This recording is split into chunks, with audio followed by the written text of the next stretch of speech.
ልቡ ተሰብሯል። እናት ግን ምን ጊዜም እናት ናት፣ የልጇን ልብ ትጠግናለች። ማርያምን እናት ብቻ ናት የልጇን ስብራት የማትወድ እናት ለዘላለም ትኑ። ገብቷል አይደለ? ማንም ሊሆን ይሄ የሰው ልጅ ባህሪ ነው።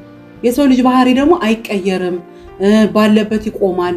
ባለበት ደግሞ ከኔ ጋር በዛ በማቀው ባህሪ ቀጥሎ አገኘዋለሁ ብሎ ማሰብ ይሄ የማይሆን ነገር ነው የሰው ልጅ እና አንተ ደግሞ እንደውም ሊያጠነክር በቃ እንደዚህ አይነት ነገሮች ሊያጠነክሩ ጎበዝ ሊያደርጉክ ነው እንጂ የሚገባው እንደገና ቤትህን አስለቅቆ የሚያስመጣ ነገር ምን መጣ ሲጀመር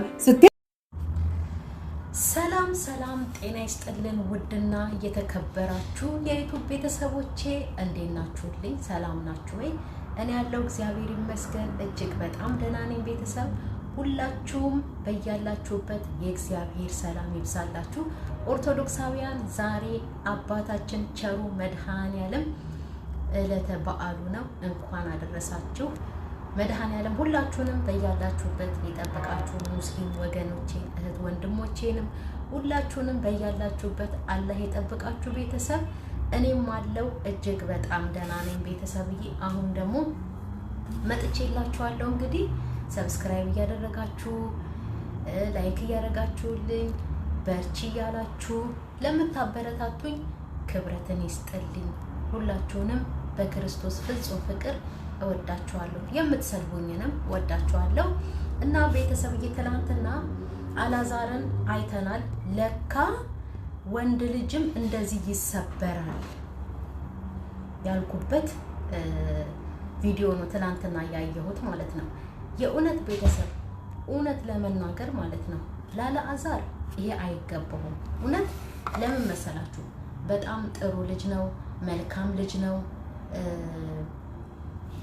የምላችሁ። በቃ አሁን እቺ ትንሽ ነገር አጋጨቻቸው። እንግዲህ እሷም ያለማወቅ ነው፣ እሱም ደግሞ የማስረዳቱን እንትኑን መንገዱን አላወቀበትም አላዛር። ምክንያቱም እምነቱ ኦርቶዶክስ አይደለም፣ እሱ ጴንጤ ነው አይደል? ቤተሰብ ያጋጫቸው ይሄ ነው። ደግሞ እምነትን ነቁሩ አይደለም፣ እምነትን ሰድቦ አይደለም የተጣሉት።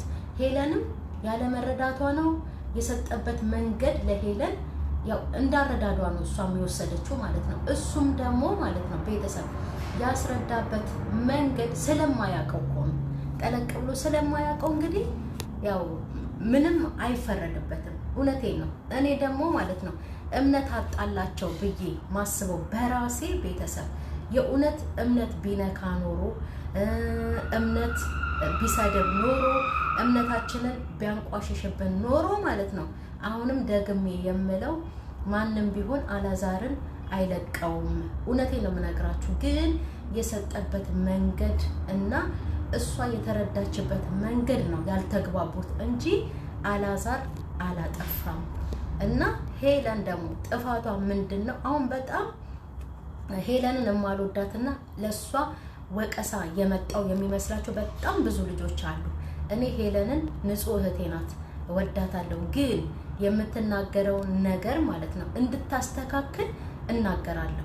እንዴ እናንተም ከወደዳችኋት ማለት ነው እንደዚህ አይነት ጠያፍ ቃል እያወጣች አላዛርን ብቻ አይደለም ለማንኛውም ሰው ቢሆን እንዳትናገር፣ ትንሽ እንደ ቁጥብ እንድትሆን፣ ቀልድም ደግሞ ባታበዛ ብላችሁ የእውነት ከወደዳችኋት እንደዛ ነገሯት፣ ምከሯት እንጂ እኔ ሄለንን ጠልቼ አላዛርን ደግፌ አይደለም። እና ትናንትና ያየሁበት እንትን መንገድ ማን ነው ቪዲዮ ቤተሰብዬ አላዛር የምር አሳዝኖኛል። ወንድም ለካ ልቡ እንደዚህ ይሰበራል ያልኩትና ያየሁት ቪዲዮ ነው። የእውነት ስንት ሴቶችን የሰበሩ ወንዶች ምን አለ እንደ አላዛር እንደዚህ ማለት ነው ውስጣቸው ተነክቶ በቃ ስብራትንና እንደው ምን ብዬ ልንገራችሁ፣ በቃ ይሄ አለ አይደለ ተስፋ መቁረጥን ቢማሩ ቢያዩበት ብዬ የተመኘሁት ቪዲዮ ነው ትላንትና። በጣም እጅግ ያሳዘነኝ አላዛር በጣም አሳዝኖኛል። እንኳን እናት ኖረች። ማርያምን እናት መሸሸጊያ ናት። ቤተሰብ እናት ስትኖር ማለት ነው እዚህ ጋር ሲከፋን ሮጠን እናታችን ጋር እንሄዳለን። እና ደግሞ በጣም የምታዝናና ጎበዝ ጥሩ እናት የምታበረታታው እናት አለችው። እና ህይወት ይቀጥላል። እውነቴን ነው የምላቸው። እግዚአብሔር እንደው ቢስማሙ ቢታረቁ፣ ለነገሩ እሷም እሺ አትልም አንደኛ ነገር፣ ሁለተኛ ነገር ደግሞ እሱም እሺ አይልም። ግን ቢታረቁና ቢስማሙ ደስ ይላል። ግን ምንድነው እንደ ሴት ሄለን ትንሽ ሰውን ብታከብር ብትረጋጋ፣ ማርያምን ደግሞ እንደዚህ ስል ደግሞ ቤተሰብ ጠልቻት አይደለም። ይሄ በቃ እውነት የሆነ ነገር ነው። እውነት ስንናገር እስቲ ምንም ችግር የለውም እውነት ነው በሉ። በቃ ብትረጋጋ፣ ሴት ልጅ ስትረጋጋ፣ ቁጥብ ስትሆን፣ ልዝብ ስትሆን፣ ቀልድ ሳታበዛ፣ የእውነት መከባበር ይመጣል። መናናቂ የለም። አላዛርና ሄለን በጣም ነው በቃ ቀልድ ከማብዛታቸው ሁለቱ የተነሳ በጣም ተናንቀዋል፣ እውነት ለመናገር ማለት ነው። ለዛም ነው ሁለቱ መሀል መከባበር ስለሌለ ስድብ የመጣው ማለት ነው ቤተሰብ። እና ዋናው ነገር ምንድነው አላዛር እንደዚህ ልቡ እንደተሰበረ ማለት ነው። አንዳንድ የሴትን ልብ የሚሰብሩ ወንዶች፣ በሴት ልጅ ህይወት የሚጫወቱ የእውነት እንደው በቃ ዝም ብሎ ቱሪናፋዎች የሆኑ የሰውን ልብ እንደዚህ ስቅል አድርገው ሀሴትን ደስታን ከሞሉ በኋላ ማለት ነው መልሰው የሚሰብሩና ብቻን የሚያስቀሩ አንዳንድ ወንዶች አሉ። ምን አለበት አላዛር የተሰማውን ስሜት እነሱ ጋር ቢደርስ ብዬ ተመኘው ቤተሰብ። ማርያምን አላዛር የተሰበረውን ስብራት እንደዚህ አይነት ሰዎች ጋር በደረሰ ብዬ ተመኘው ለአላዛር። አሁንም ደግሜ እውነት ለመናገር ዛሬ መድኃኔዓለም ነው፣ ይሄ አይገባውም። ምክንያቱም በጣም ጥሩ ልጅ ነው፣ የእውነት በጣም ጥሩ ልጅ ነው። አሁንም ይሄንን ስናገር ሄለንን እየወቀስኩኝ አይደለም። ሄለንም ጥፋት ሆኖ ተሰምቷት ወታ ይቅርታ ጠይቃለች በባለፈው ቪዲዮ ማለት ነው ቤተሰብ። እና ምንድነው ትንሽ እንደ ሴት ማለት ነው፣ እኔ እኮ ሴት ነኝ ይሰማኛል፣ ማርያምን ስለሷ ይሰማኛል። ግን ደግሞ የሷ ትንሽ ገነነ፣ በዛ፣ ቀልቧን በዛ። በቃ አንድ ሴት ማለት ነው እንትን ቆፍጣና ስትሆን፣ ወንድ ብቻ ነው እንደ ቆፍጣና የሚሆነው አይደለም። ሴት ልጅ ቆፍጣና ስትሆን፣ ቀልድ ሳታበዛ፣ ከቀልዷ ደግሞ ቁም ነገሯ የሚታይባት ሴት መሆን አለባት ሴት ልጅ። እውነቴን ነው። እና ያንን ለማለት ነው። ሄለንን አልጠላትም፣ እወዳታለሁ። ግን ባህሪዋን ብታስቡን አላዛር ሄደ ባለፈው። እኔ እንደውም ባለፈው በጣም ብዙ ኮመንት ያነበብኩት ማለት ነው ማርክን በጣም ይቅርታ ሲጠይቁት በኮመንት በጣም ብዙ ማርያምን ካላመናችሁ ማለት ነው የሄለን ቪዲዮ ላይ መጨረሻ ላይ ለቀቀችው ወይ ደግሞ የአልዓዛር መጨረሻ ላይ ተለያይተናል የሚለውን የለቀቀው ላይ ገብታችሁ አንብቡ። ማርክ ይቅርታ አድርግልን፣ እኛ አንተን በጣም ሰድበንህ ነበረ፣ እኛ አንተን በጣም ወቅሰንህ ነበረ፣ ለካ አንተ ጥፋት የለብህም ብለው በጣም ብዙ ሰዎች ኮመንት እየጻፉ ማርክን እንግዲህ ቤቱ የማርክ አይደለም የአልዓዛር ነው እና ይቅርታ ሲጠይቁ ነበረ። እና ምንድነው አሁን ሄለን ለወደፊቷም ማለት ነው ትንሽ መሻሻል አለባት፣ መስተካከል አለባት። ማርክ ሄደ፣ አልዓዛር ሄደ።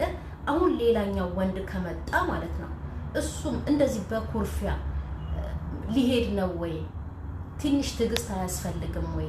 እውነቴን እኮ ነው እንዴ። ሴት ልጅ ትችላለች አይደል እንደሚባለው ከወንድ ልጅ ማለት ነው። ትንሽ ትዕግስት የለም ወይ? ትንሽ የጸባይ መስተካከል የለም ወይ? እንዴ ለወደፊቷ ይሄ አያሳስብም ወይ? ለማናቸውም ለሄለን ብቻ ሳይሆን ኃይለኛ ነን፣ ቁጡ ነን፣ ትዕግስት የለንም ብለው ለሚያስቡ ሴቶች ማለት ነው እንዴ ትንሽ በቃ ለዘብ ማለት ያስፈልጋል። ምክንያቱም እየሸኘን ብቻችንን እንቀራለን። እንደገና ደግሞ ዋናው መፍትሄው ማለት ነው እንደዚህ አይነት ክፉ ነገር ከላያችን ላይ እንዲርቅ ማንኛውም ቢሆን በሃይማኖቱ መጸለይ ነው። በቃ ዋናው ነገር ጸበል መጠመቅ፣ መጸለይ። እንደዚህ አይነት ክፉን ነገር አንዳንዴም እኛ ሳናስበው ምላሳችን ላይ ክፉ መንፈስ ተቀምጦ አጠገባችን ህይወት ይሆነናል ብለን ያሰብነውን ሰው እየተሳደብን እንዲሸሸን ያደርግብናል። ይሄ ክፉ መንፈስ ማርያምን አይናችን ላይ ተቀምጦ ማለት ነው፣ ግንባራችን ላይ ተቀምጦ ማለት ነው ቤተሰብ ከምንወደው ሰው ያጣላናል። የእውነት በቃ ክፉ ነገር እኛ እኮ ልንናገር አልፈለግንም፣ ግን እራሱ እያናገረን ማለት ነው የምንወደውን ሰው ወይ ህይወት ይሆነናል ብለን የምናስበውን ሰው ከሱ እንድንሸሽ ያደርገናል። እኛንም ደግሞ ከዛ ሰው በስድብ መልክም ሆነ በሆነ በቃ ቁጡ አድርጎ ያርቀናልና ለዚህ መፍትሄው ደግሞ ለማንኛውም ሰው ቢሆን ማለት ነው ጸበል ነው። ሁሉም እንደየ ሃይማኖቱ ማለት ነው። እና ቤተሰብዬ ያላዛርን ስብራት አንዳንድ ክፉ ሰዎች የሴትን ልብ የሚሰብሩ በሴት ህይወት የሚጫወቱ ያላዛርን ስብራት በቀመሱት ያላዛርን ስብራት የልብ መድማት ባዩት በጣም ወዷት ነበረ። ከልቡ አፍቅሯት ነበረ ለካ። ለዚህ ነው እንደዚህ ባንዴ ስብር ያለውና እኔ ቤተሰብዬ ምንም ሄለንን አልጠላትም። አላዛርም ያሳዝነኛል፣ ደግሞ ጌታን አሳዝኖኛል።